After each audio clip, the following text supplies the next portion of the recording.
good morning, good afternoon, good evening, wherever you may be. My name is Steve Rogenstein. I'm Honeybee Watch's project director and your host today. And I'm joined by my colleague, Arrigo Moro, who is Honeybee Watch's science director.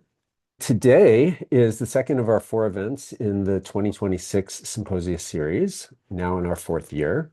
And we'll learn about a style of beekeeping that dates back millennia and which for today's beekeepers might seem kind of exotic and for others might feel very typical. So I'm just going to start briefly with an introduction to Honeybee Watch for anybody who's not familiar with us. We are an international coalition tasked with better understanding how free-living honeybees survive with little to no human intervention. And by free-living, we mean bees that have chosen where they want to live, whether that be in trees, in log hives, buildings, holes in the ground, wherever. And our aim is to develop nature-based solutions to lower the mortality rates of managed colonies, increase beekeeping sustainability, and ultimately protect threatened wild populations around the world.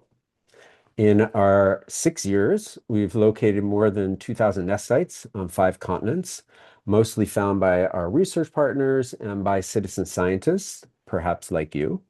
And if you'd like to participate and you know of any free-living colonies, we encourage you to go onto our reporting platform and enter your information and then tell us a little bit about where these nests are located and a couple characteristics about them.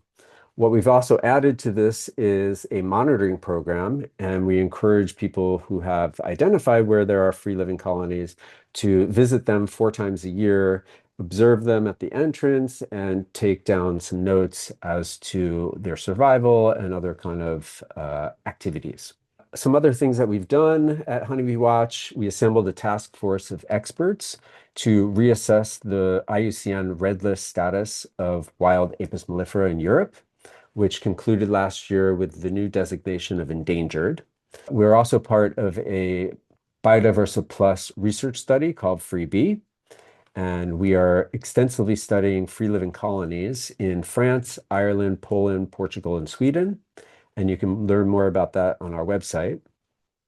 And both Free Bee and the IUCN work that we did were featured in the past with Symposia, and we recorded those and uploaded those videos onto our resources webpage, which you can view at your leisure. And that is where we have various papers and articles, links to websites, others videos, and all of the speakers from the past from our Symposia series. So if you want to browse that resources webpage, it's a great place to learn more about free-living colonies, about our research, about other people's research, about tree beekeeping, and more. And then lastly, we have a YouTube channel where you can find all of our videos. And if you haven't already, you can follow us on Instagram. So that's kind of the peanut-sized nutshell of Honeybee Watch.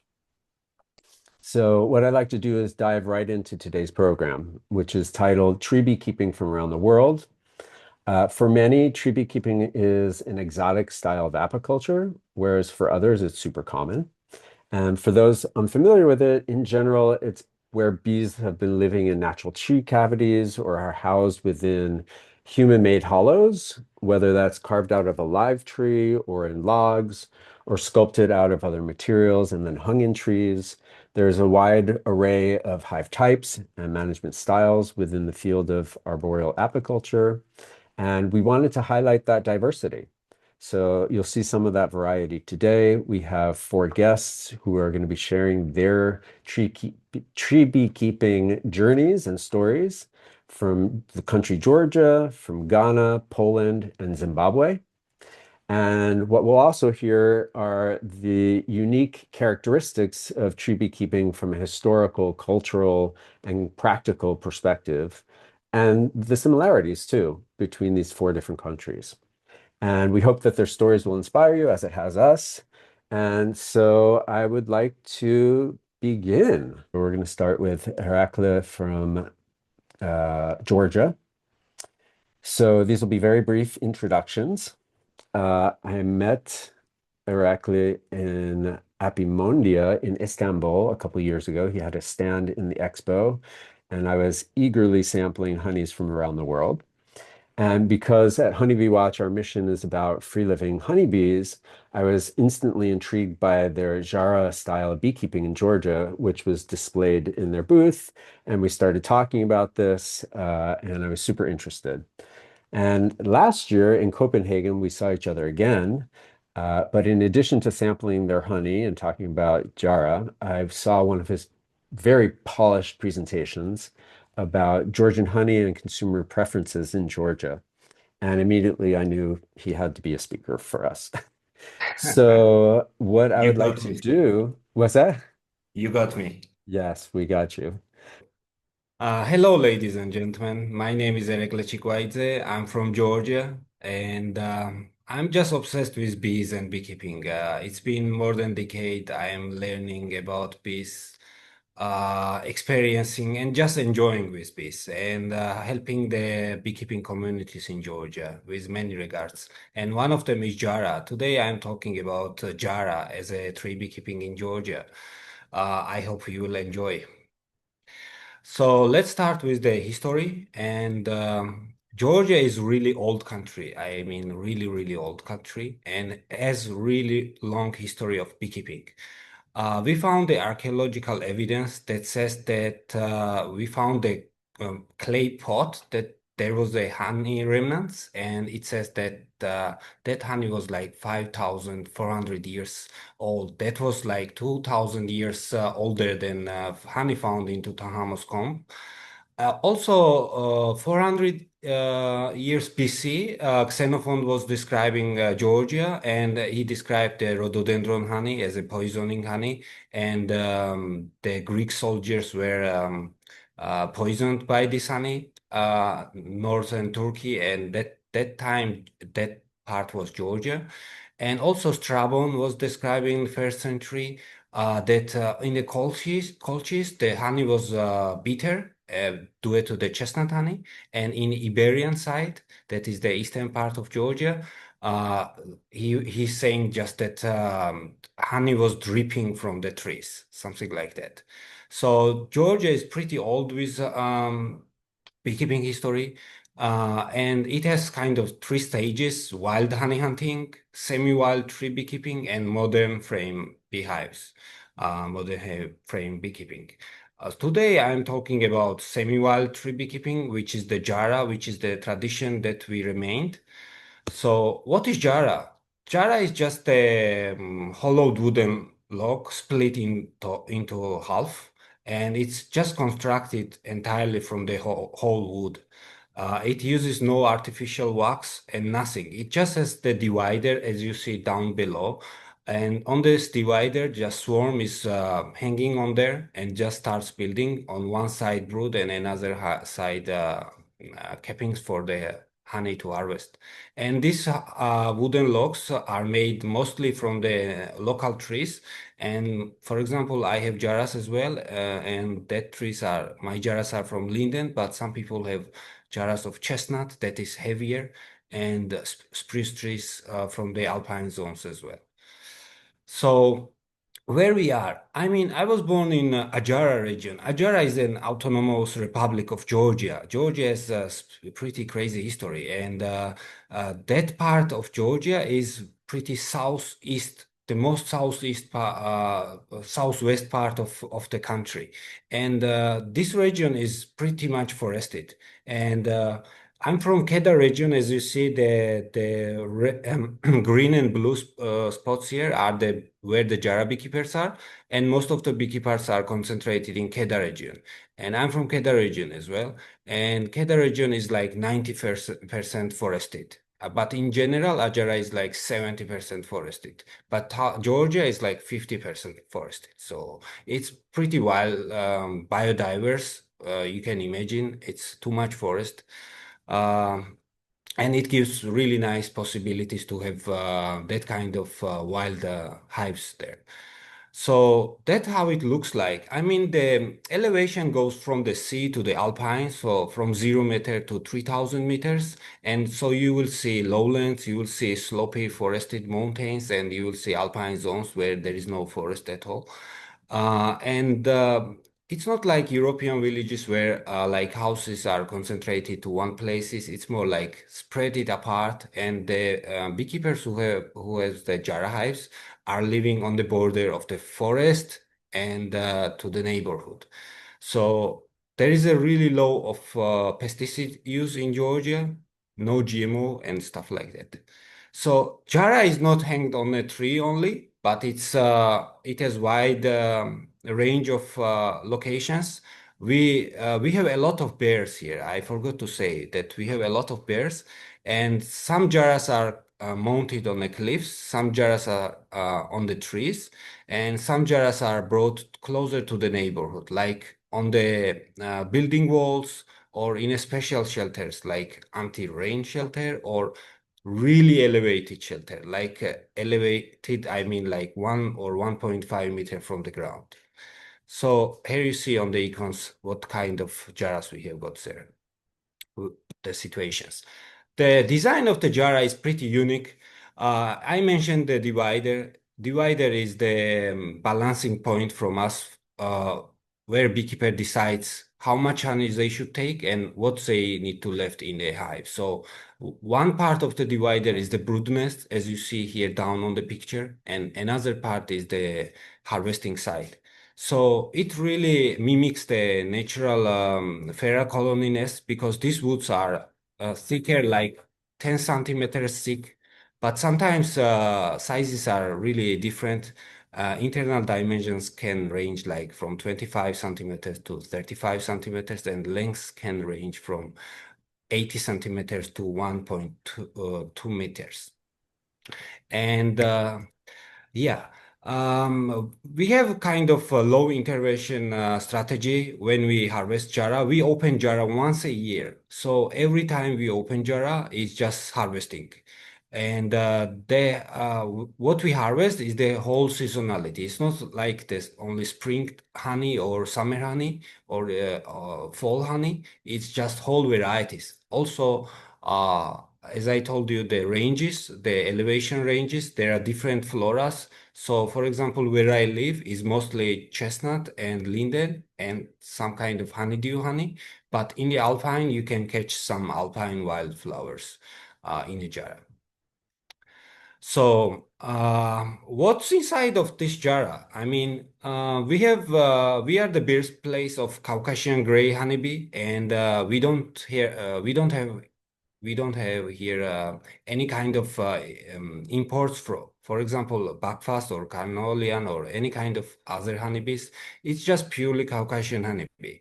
And we are proud of it because it has really high docility. So when you climb the tree and harvest the honey, you can just use the less smoke and you can just hang on the tree without protection, and it will be fine. And also the Caucasian gray bees have the longest proboscis. I've seen the honeys that from the red clover even they can reach down to deepest parts of the flower.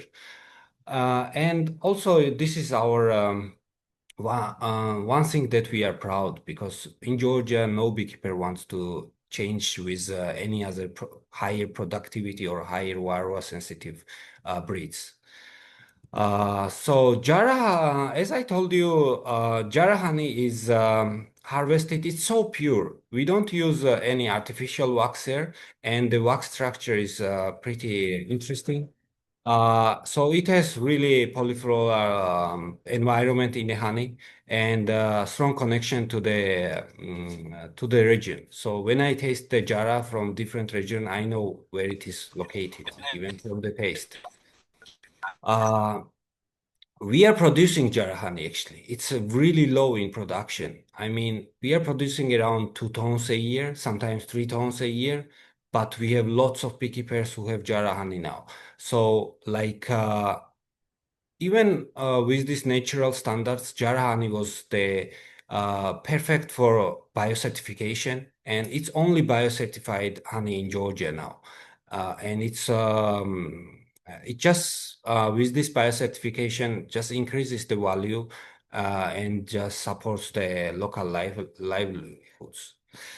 How we protected Jara. So in 2018, I remember we have opened the Jara Beekeepers Association, gathered the local beekeepers who were kind of more active, and just gathered all the Jara beekeepers around this region. I remember I was driving in every villages and just asking people to be the member of this association and to conserve the Jara tradition. And at that time, there were like 28 beekeepers who were actively having Jara, but most of them were using Jara wooden logs just for fireplace, just to get warmer in the winter time. But yeah, we just made this alive. And also in 2021, Jara became the UNESCO intangible cultural heritage, and we worked very hard for that. And we have done a lot of for Jara. I mean, we took the documentary movie. You can find it on Vimeo.